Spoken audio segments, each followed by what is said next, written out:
No, that's not a surprise. I mean, that's not the first person from Russian opposition to be imprisoned and to be tortured. Because as we've seen, Alexei Navalny in the last few months, he has been tortured by Russian regime. He was kept in the punishment cell several times, and he lost so many. He lost weight, and we've seen his last recording from the court where he looked like a skeleton, to be honest, in comparison with what he used to be, like a really healthy man. I remember him by the protests a long time ago in Moscow. I remember seeing so many pictures of him, and now what happened to him? They're saying that this was a trauma, but it's not a trauma, like the thrombosis of the vein. But there was no thrombosis. Was what they're saying, like the clotting.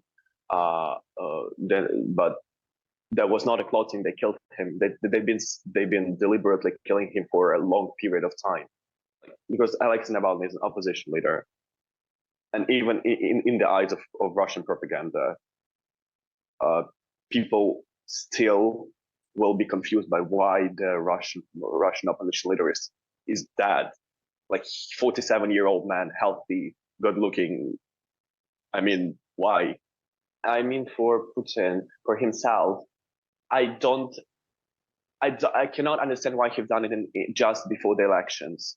I cannot understand why, because that's gonna cause the massive reaction from the side of Russian opposition, and for him, that's not the best thing to do now. But I think, on the other hand, maybe they want to put down the people who could have potentially protested against the elections, so they'll be punished even before the time of the elections. So that might be one of the reasons.